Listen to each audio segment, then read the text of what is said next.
Welcome back, my DIY nomads. I hope all of you are doing really well today. It's now Christmas is gone. I can't believe it went so quickly. And we've had a few days of just chilling around, doing the classic Boxing Day thing of watching a bunch of movies, eating a bunch of food. And now we're back, and I can't wait to get started with a bit more of the van.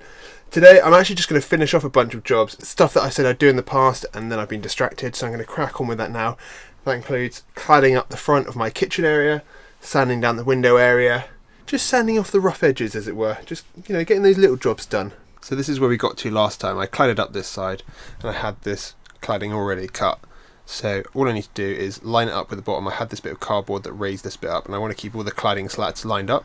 Line them all up, screw them in. I've got a tiny little sliver of wood to cut out just about here that goes along the top, so I'm working that one out. And then I just need to move on to cladding the front of my pantry, which would be really cool as well. But I need to come up with a cool mechanism so this can lock, because at the moment I've taken off the little latch mechanism, so when I drive around this just sort of slides in and out, so they obviously can't be having that.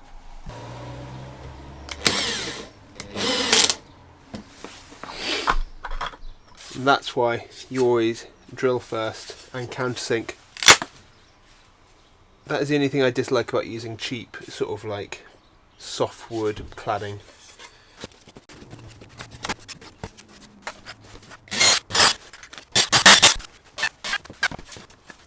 Back in the shed, and what I'm doing right now is I'm cutting the pieces, the slats for the pantry, but they're a little bit trickier because I'm not just cutting them with a straight edge. I need to cut them with a 45-degree edge, because obviously the angle of the pantry bit means that as it slides in, it needs to have these edges so that it doesn't look a bit derpy and the edges don't look a bit nice.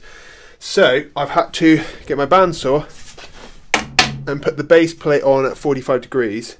And there is actually a knack to this. You can't just put it on 45 degrees like this and then chop away, because you can get the angles wrong.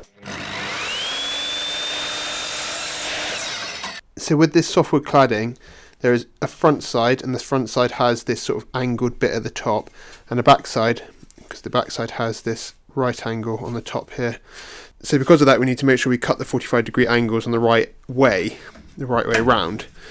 So I'm having to cut from the back and follow the edge to get the 45-degree on the right way, and then do exactly the same on the other side. I'll use this bit of scrap as an example to show you what I mean, but if I was to use the sort of the tongue bit of the tongue and groove and go in from that way, it means that the angle would cut downwards from there.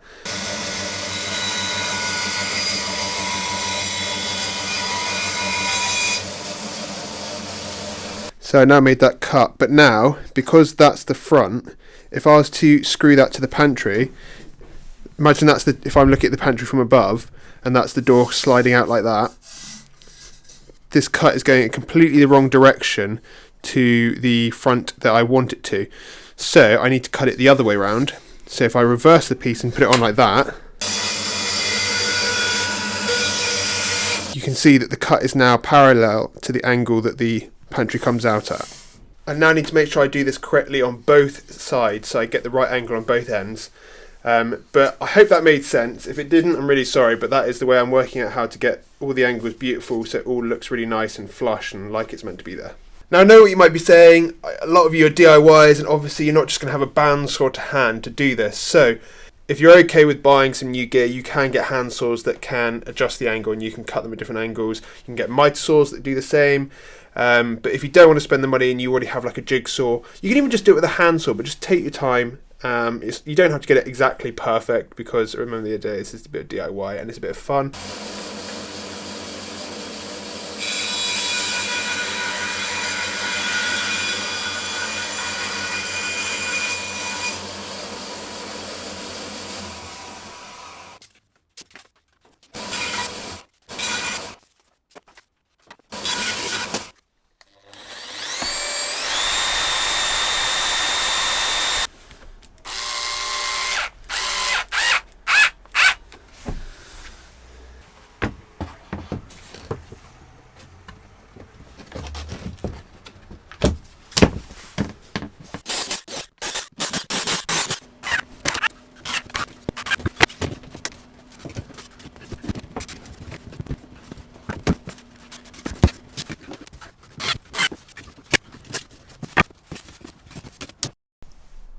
So there we go.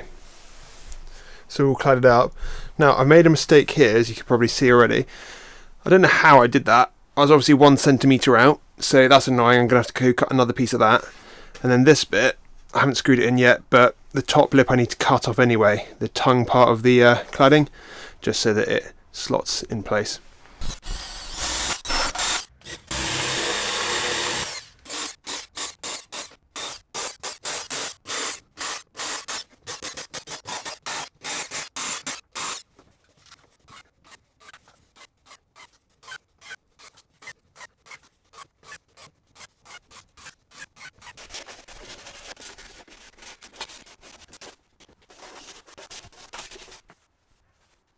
I'm super chuffed with my new cladded kitchen. I have these little easily to access sort of finger holes to take these front bits off. What I'm going to do for this one is to keep the cool flush clean front. I'm going to find one of those latches that they have like a pull ring on them, and you pull them down. I'm going to put it on the inside of there and then cut a groove in the roof up here, so that all you do is you put your finger in here and push down, and then you can pull the pantry out. I think that's going to be the coolest option, the best option for this, so that it doesn't slide out but it still looks nice and clean at the front. Now you guys always leave me such positive comments and always saying stuff like I make it look so easy and like all that sort of stuff, but this has all come from experience and just going at it. And I want to talk to you guys about not procrastinating, not worrying about it, giving it a go. If you're ever worried about starter conversion, or it's around the winter time and it's cold and you're procrastinating, you don't know whether you want to go out and get some work done, just take 5 seconds, reevaluate and get yourself out there. Just put on your bloody jacket, get a drill, a tool, anything. Just find one job, one really small job, really quick and easy, go into the van and do it, and then realise how easy that was, and build up into something else, build into other jobs, bigger jobs, longer jobs.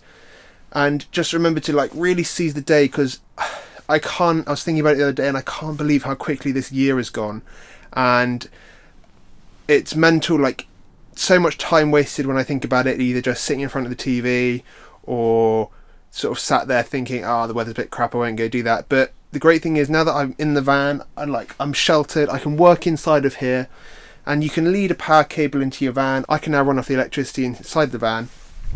But I just want you guys to really, really enjoy it. You know, like, don't worry about doing something wrong. Enjoy the DIY experience. Enjoy the whole process. And for anyone out there that was feeling a bit negative, a bit worried about starting, I really do hope that, like, please leave a comment, please leave a like, and like, if you need any questions answered, I will try my absolute best to answer them and help you guys out. And I'll help in any possible way I can, whether you're just starting or you're already part of the way through but you're a bit stuck somewhere. Please come to me, please ask the community, we're all here to help. And I'm going to stop this rant here, and leave a like, leave a comment, and I'll catch all you DIY nomads next week. Just one thing before you guys go, I just remembered I'm probably planning to take out the double passenger seat with the swivel mount, so I'm going to think about a price, but if anyone's interested I will try and get it up for sale as soon as possible, and I'm going to swap it for a single sort of captain's chair myself. But yeah, this might be going up for sale soon, so just so you guys know.